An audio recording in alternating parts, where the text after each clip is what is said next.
नमस्कार, आर्य न्यूज देख रहे हैं आप। मैं हूं आपके साथ पल्लवी सिंह। रुक करेंगे उत्तर प्रदेश की कुछ बड़ी खबरों की ओर। उत्तर प्रदेश में विधानसभा चुनाव के पहले चरण में 58 सीटों पर वोटिंग के बाद अब राजनीतिक दल अपनी अपनी जीत का दावा कर रहे हैं। इसी बीच आज प्रधानमंत्री नरेंद्र मोदी ने कासगंज की एक रैली में कहा कि जो रुझान आए हैं वो ये बता रहे हैं कि पहले चरण में बीजेपी का परचम लहरा रहा है। पीएम मोदी ने यह भी कहा कि कल यूपी में पहले चरण का मतदान पूरा हुआ और लोगों ने भारी संख्या में घरों से निकलकर यूपी को सुरक्षित रखने के लिए, यूपी के विकास के लिए कमल को वोट दिया है। विशेष रूप से हमारी माताओं, बहनों, बेटियों ने जमकर मतदान किया। पीएम मोदी ने आगे ये भी कहा कि समाजवादी पार्टी पर निशाना साधते हुए कि बीजेपी परचम लहरा रही है और ये बात जो घोर परिवारवादी लोग हैं उन्हें भी पता चल गई है। इसीलिए उन्होंने अभी से ही ईवीएम पर, चुनाव आयोग पर सवाल उठाने शुरू कर दिए हैं। उन्होंने कहा कि कल दोपहर के बाद विपक्ष के नेताओं ने जितने भी इंटरव्यूज दिए उनमें उनका चेहरा लटका हुआ मिला। और प्रधानमंत्री ने आगे ये भी कहा कि मोदी और योगी जो आशीर्वाद और प्यार आप दे रहे हैं उसने इन परिवारवादियों की नींद उड़ा दी है। कितनी कोशिश की इन लोगों ने आपको बांटने की, जाति के नाम पर अलग अलग करने की, लेकिन ये लोग फेल हो गए।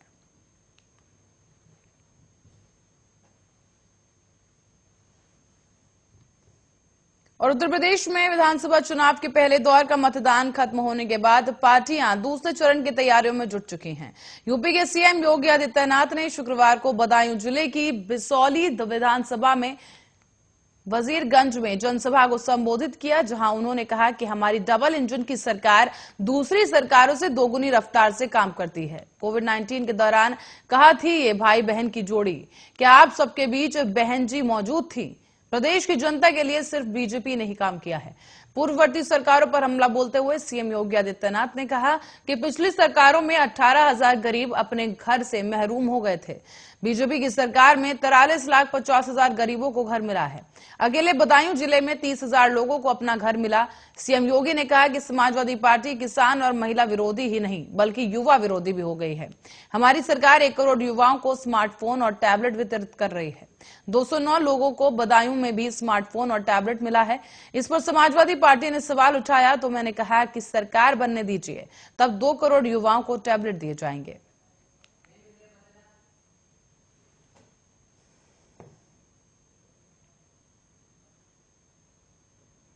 और समाजवादी पार्टी के अध्यक्ष और पूर्व सीएम अखिलेश यादव आज बीजेपी पर जमकर बरसे। उन्होंने रामपुर के बिलासपुर में एक जनसभा की और इस सभा को संबोधित करते हुए उन्होंने कहा कि बीजेपी सिर्फ झूठ बोलती है।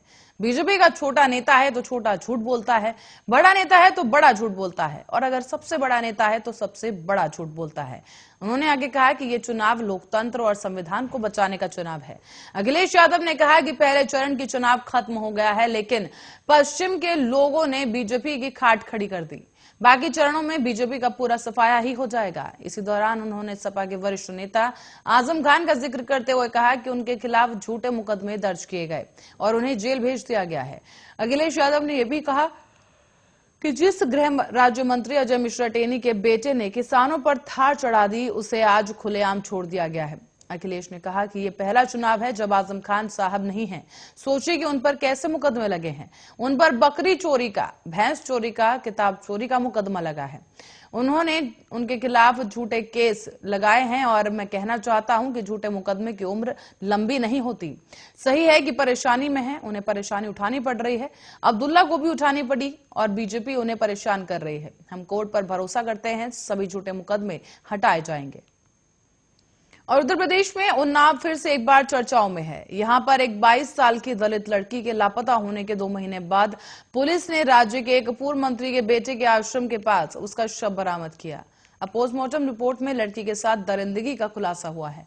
सूत्रों के मुताबिक रिपोर्ट में इस लड़की के सिर पर चोट और गर्दन की हड्डी टूटे होने की खबर सामने आई है। तो वहीं जांच में कथित ढिलाई के लिए इलाके के थाना प्रभारी एसएचओ को निलंबित कर दिया गया है। इसी बीच दलित लड़की के शव का अभी तक अंतिम संस्कार भी नहीं हो सका। परिजन कई मांगों को लेकर घाट पर बैठे हुए हैं। यहाँ कांग्रेस और बसपा के उम्मीदवार भी मौजूद हैं। इतना ही नहीं बल्कि घाट पर सिटी मजिस्ट्रेट, एसीपी और 5 थानों की पुलिस फोर्स भी मौजूद है। पुलिस के मुताबिक इस लड़की के कथित अपहरण के मामले में सपा के पूर्व मंत्री दिवंगत फतेह बहादुर सिंह के बेटे राजौल सिंह को 24 जनवरी को गिरफ्तार किया गया था। 25 जनवरी को लखनऊ में समाजवादी पार्टी प्रमुख अखिलेश यादव की गाड़ी के सामने महिला की मां ने आत्मदाह करने की कोशिश की।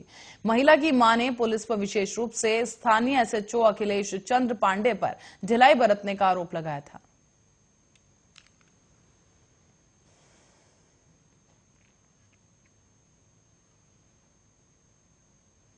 तो वहीं खबर एटा से है, जहां एटा कोतवाली नगर क्षेत्र के गांव भागीपुर में सरसों के खेत में तिजोरी मिलने का मामला सामने आया है। तो वहीं सूचना पर गोदाम चौकी प्रभारी रितेश ठाकुर पुलिस फोर्स के साथ मौके पर पहुंचे और तिजोरी को कब्जे में लेकर कोतवाली नगर में जमा करवाया गया। पुलिस मामले की जांच कर रही है और इसके साथ ही कार्रवाई की जा रही है। क्या नाम है आपका? अच्छा, ये अभी क्या मिला था, यहाँ क्या है? अच्छा, कहाँ पे मिली थी? लागे खेतों में। अच्छा, इसमें आपको क्या लगता है कैसे हो सकती है ये? हम पैसा भी माला पड़ता है, थोड़ा चावल भी माला पड़ता है। अच्छा, कितनी पुरानी हो सकती है? और ये कितनी पुरानी? बनवाई ना है। ये तो मैं बनवाई ना, ये बताना। क्या कुछ हिला के देखा, कुछ पता पड़ रहा था उसमें? उसको हिलाया था, कुछ पता? उसमें वजन मालना पड़ता है। वजन। इसी के साथ ही यूपी में पहले चरण की वोटिंग खत्म हो गई है। इसी बीच पहले चरण की वोटिंग को लेकर अखिलेश यादव ने एक बड़ा दावा किया है। अखिलेश यादव ने कहा कि जो किसी की गर्मी निकालने चले थे पहले चरण में, उनके अपने समर्थक ठंडे पड़ गए हैं। अखिलेश यादव ने सीएम योगी आदित्यनाथ के उस बयान पर यह तंज कसा है जिसमें उन्होंने कहा था कि कैराना से तमंचावादी पार्टी का प्रत्याशी धमकी दे रहा है, यानी गर्मी अभी शांत नहीं हुई है। 10 मार्च के बाद गर्मी शांत हो जाएगी। इससे पहले अखिलेश यादव ने चुनाव आयोग पर सवाल खड़े कर दिए थे। अखिलेश ने कहा था कि चुनाव आयोग से अपील है और साथ ही अपेक्षा भी है कि जब भी और जहां भी ईवीएम खराब होने या जानबूझकर मतदान धीमे कराए जाने के आरोप लग रहे हैं, उन मतदान केंद्रों पर वो तत्काल यथोचित कार्रवाई करें। सुचारू और निष्पक्ष मतदान चुनाव आयोग की सबसे बड़ी जिम्मेदारी है। मुरादाबाद में कांग्रेस प्रत्याशी द्वारा डोर टू डोर चुनाव प्रचार करने की अनुमति लेकर रोड शो का माहौल बनाने के आरोप में मुकदमा दर्ज किया गया है। प्रियंका गांधी का रोड शो कराने वाले आयोजक और कांग्रेस प्रत्याशी पर पुलिस ने आचार संहिता और कोविड नियमों के उल्लंघन का मुकदमा दर्ज किया। मुरादाबाद नगर विधानसभा सीट से कांग्रेस प्रत्याशी हाजी रिजवान कुरैशी के खिलाफ नामजद मुकदमा दर्ज किया गया। डोर टू डोर 20 व्यक्तियों के साथ प्रचार की इजाजत थी, लेकिन हजारों लोगों की भीड़ के साथ गुरुवार को प्रियंका गांधी का रोड शो किया गया। मुगलपुरा थाने में यह केस दर्ज किया गया है। फिलहाल मुरादाबाद के एसपी सिटी अखिलेश भदौरिया ने इसकी पुष्टि की। एसपी सिटी अखिलेश भदौरिया का कहना है कि विधानसभा चुनाव प्रचार के लिए कांग्रेस प्रत्याशी रिजवान कुरैशी ने घर घर जाकर प्रचार करने की अनुमति ली थी, लेकिन देखा यह गया कि कार सवार लोगों के साथ वो रोड शो का माहौल बन गया और इस संबंध में वहां के सेक्टर मजिस्ट्रेट द्वारा एक तहरीर दी गई है जिस पर अभियोग पंजीकृत किया जा रहा है। तो वहीं इस पूरे संबंध में कांग्रेस उम्मीदवार रिजवान कुरैशी ने कहा कि हम जनसंपर्क ही कर रहे थे, लेकिन ये जनता का प्यार था और वो हमारा फूलों से स्वागत कर रहे थे। इसमें हमारा कोई कसूर नहीं है। पिछले दिनों यूपी के उप मुख्यमंत्री और गृह मंत्री के जनसंपर्क में काफी लोग भी आए थे, तब क्यों एफआईआर दर्ज नहीं की गई?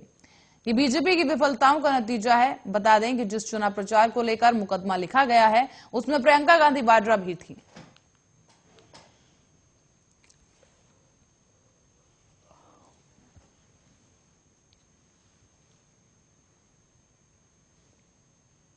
और बहराइच में लखीमपुर खीरी और गृह राज्य मंत्री अजय मिश्रा टेनी के बेटे आशीष मिश्रा को जमानत मिलने के बाद शहीद किसान गुरविंदर सिंह के परिजनों की प्रतिक्रिया सामने आई है। शहीद किसान गुरविंदर सिंह के पिता का कहना है कि ये सरकार रहते उनको कभी इंसाफ नहीं मिल सकता। उन्होंने ये भी कहा कि ऊपर से दबाव बनाने की वजह से टेनी के बेटे को जमानत मिली है। उन्होंने कहा कि मोदी जी 1984 में हुए दंगा और सिखों की बात कर रहे हैं, सिखों की हत्या की बात करते हैं, लेकिन आज के हालात किसी से भी छिपे नहीं हैं।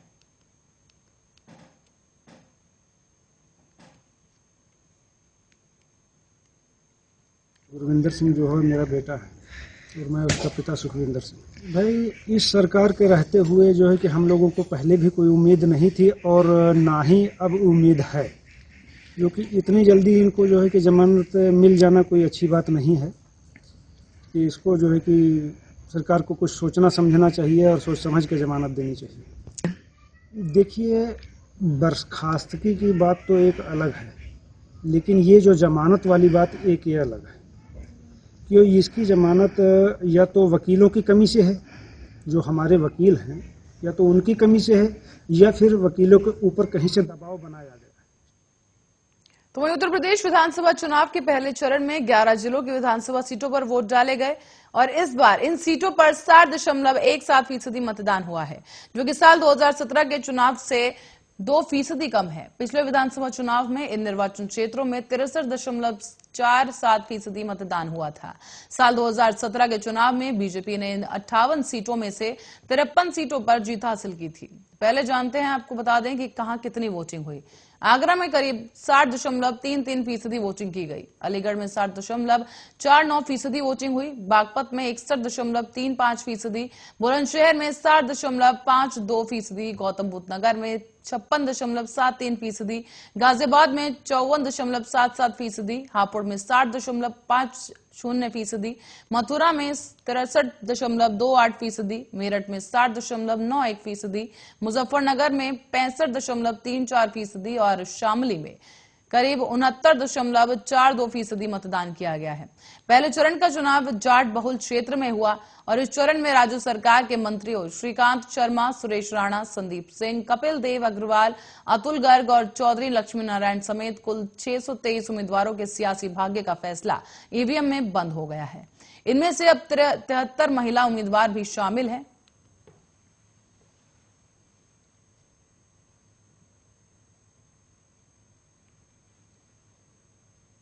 और एटा के थाना रिजौर में क्षेत्र गुम्मानपुर पेट्रोल पंप समीप सड़क हादसे में एक घटना सामने आई है, जहां पर एक तेज रफ्तार ट्रक ने ई रिक्शा को टक्कर मार दी। हादसे में ई रिक्शा में सवार एक युवक की मौत हो गई, जबकि 2 लोग घायल बताए गए। मौके पर पहुंची पुलिस ने मृतक के शव को पोस्टमार्टम के लिए भेज दिया है और आगे की कार्रवाई की जा रही है। नाम क्या है आपका? मोहम्मद नबी शेर। कहाँ रहते हो? लंगनेर। थाना कौन सा लगता है? थाना एका। अच्छा, जिला फिरोजाबाद। हाँ जी। ये आप लोगों को चोट कैसे लगी है? ट्रक वाले ने टक्कर मारी है। आप कौन से वाहन में थे? हमारी मोटरसाइकिल थी 3 पहिया की। अच्छा, मोटरसाइकिल थी 2 पहिया की। हमें बचा के पीछे का मोटर से हिस्सा चौड़ा होता है, उसमें टक्कर मारी है, हमारे बच्चा चल। तो वहीं रुक करेंगे अगली खबर की ओर। गाजियाबाद के इंद्रापुरम थाना क्षेत्र के वसुंधरा में देर रात एक दर्दनाक हादसा हो गया, जिसमें 3 घरों के चिराग बुझ गए। जानकारी के अनुसार गुरुवार की देर रात करीब 1:30 बजे एक तेज रफ्तार स्कोडा कार रेलिंग तोड़कर हिंजन नहर में जा गिरी और इस कार में 3 दोस्त सवार थे और हादसे में तीनों की ही मौत हो गई है।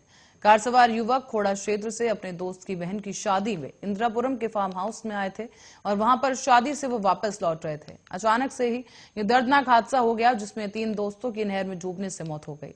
पुलिस ने तत्काल क्रेन और जेसीबी की मदद से गाड़ी को बाहर निकाल तीनों के शव को कब्जे में लिया है। इसी सूचना मिलने पर परिवार के लोगों को भी इत्तला की गई, जिसके बाद वो मौके पर पहुंचे, जहां कोहराम मच गया। तीनों दोस्तों की पहचान सोनू पुत्र शंकर निवासी दीपक विहार खोड़ा कॉलोनी और देव गुप्ता पुत्र प्रदीप गुप्ता निवासी दीपक विहार और ललित पुत्र नरेश निवासी अलीगढ़ के रूप में हुई है। पुलिस ने फिलहाल तीनों के शव को पोस्टमार्टम के लिए भेज दिया है।